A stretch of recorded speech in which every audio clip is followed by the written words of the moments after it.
Operation Epic Fury. Some breaking news on Operation Epic Fury. Iran just suffered what military commanders are now calling a generational defeat. 40 years of weapons buildup, billions of dollars in military hardware completely obliterated in just 6 weeks. Now with their back against the wall, the Ayatollahs are crawling to the negotiating table, but here's where it gets interesting. They actually thought they could hand President Trump a 10-point surrender demand, and he'd just go along with it. Now, you want to know exactly what Trump did with that proposal? He threw it straight into the trash where it belongs. Meanwhile, the left-wing media is literally praising Iran's willingness to die for their cause while accusing our commander-in-chief of having no patriotism. You just can't make this stuff up. Now, I'm going to tell you what this means for you and your family. You see, for decades, Iran has been the world's leading state sponsor of terrorism. They've funded Hezbollah, Hamas, and proxy armies across the Middle East that have killed Americans. They've threatened to wipe Israel off the map.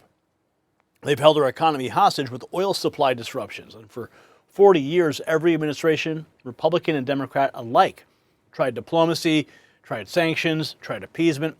Nothing worked until now. President Trump just did in 6 weeks what 40 years of foreign policy establishment thinking couldn't accomplish. Over 13,000 precision strikes systematically dismantled Iran's missile capability, their drone fleet, their naval forces, their entire defense industrial base. It's not just a military victory. This is your gas prices staying stable. This is your children not being sent to fight another endless Middle Eastern war. This is America finally having a president who understands that peace comes through strength, not weakness. And now Vice President Vance is heading to Pakistan to negotiate from a position of absolute dominance. And that's how you make a deal. Speaking of being prepared when the world is this unstable, let me ask you something very important. If a major disruption happened tomorrow, whether it's conflict in the Middle East, spiraling, supply chains breaking down, or another crisis the establishment didn't see coming, how long could you last with what's in your house right now? If it's anything less than a month, you need to check out our friends at Patriot Supply. They're America's #1 preparedness company with over 3 million satisfied customers who understand that hoping for the best while preparing for the worst isn't paranoid, it's patriotic. Right now, when you go to preparewithgary.com, their best-selling 4-week emergency food supply comes with an additional week of food absolutely free. That's 5 weeks of peace of mind, knowing your family is protected no matter what happens. When Iran was launching missiles and the world held its breath, prepared Americans slept soundly. Don't wait for the next crisis. Head to preparewithgary.com today. Take care of your family the way President Trump is taking care of this nation. Now, here's what the mainstream media doesn't want you to focus on. While our military achieved the most decisive victory against a state adversary in decades, while Vice President Vance prepares for historic negotiations, the left-wing press is doing something absolutely unbelievable.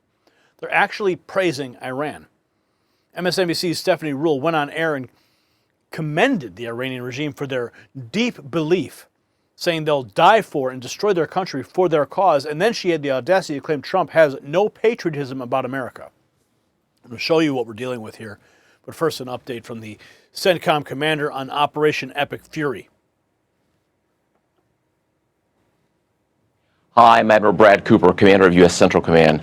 Less than 6 weeks ago, more than 50,000 of America's sons and daughters in uniform launched Operation Epic Fury and embarked on a mission of profound consequence. We set out to dismantle the Iranian regime's ability to project power beyond its own borders, and we clearly accomplished this task. Iran has suffered a generational military defeat.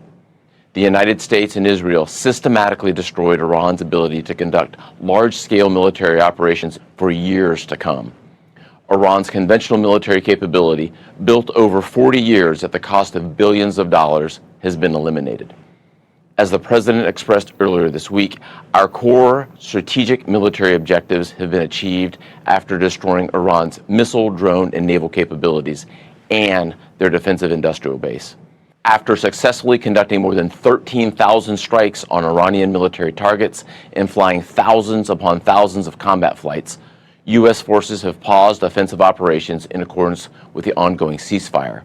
However, we remain present. We remain vigilant, and we remain ready if called. We also continue to stand shoulder to shoulder with our regional partners in maintaining the most sophisticated and largest active air defense umbrella in the world. At the beginning of this campaign, I sent a letter to the force expressing my expectations, and our extraordinary warfighters exceeded each and every one of them. So to all our soldiers, sailors, Marines, airmen, guardians, and Coast Guardsmen operating forward, you represent the strongest, most lethal military the world has ever known. In less than 40 days, you destroyed the military that Iran built for over 40 years. Your courage, grit, and ingenuity have served America extremely well. Finally, I want to close by remembering and honoring our 13 fallen warriors who made the ultimate sacrifice during Operation Epic Fury. We continue to hold their memories and their families, their friends, and their teammates in our prayers. Their selfless service and dedication will always be remembered as future generations follow their example and carry forward their legacy. Our men and women in uniform represent the best of America. I just could not be prouder and more humbled to serve with them, and I know the American people share that same pride. So to our warriors, stay sharp, remain resolved, and continue to take care of one another. Thanks so much, and Godspeed. Godspeed indeed. Our troops' resounding success in Operation Epic Fury has left the Iranian military in shambles, setting the stage for critical peace talks. Now, as J.D. Vance spearheads negotiations in Islamabad, will diplomatic diplomacy solidify the victory? U.S. and Iran to hold peace talks this Saturday in Islamabad.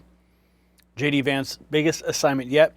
Traveling delegation Vance, Kushner, and Witkoff. Meeting with Iranian delegation Parliament Speaker Gabaf, Foreign Minister Aragachi. Dan, in-person peace talks, and this is what the table is going to look like for what could be J.D. Vance's biggest assignment yet as vice president.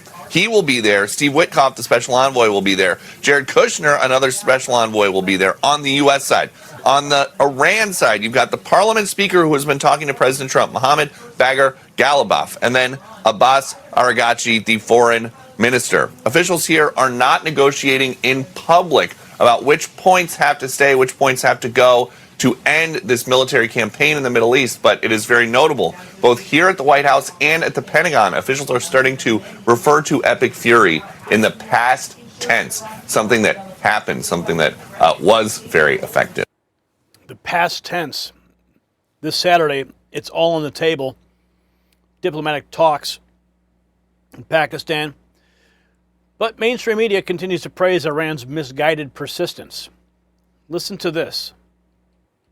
Okay, this is a phenomenal point because you could disagree with Iran and what their point of view is, but it's the fact that they have a deep belief in something that's unfathomable to him, that they will die for, that they'll destroy their country for. Yes. I mean, he has no ideological belief or patriotism about America, and he doesn't think anybody else does. So when he sees Iranians lining up around power grids, he can't understand that. He thinks they're being paid to do it.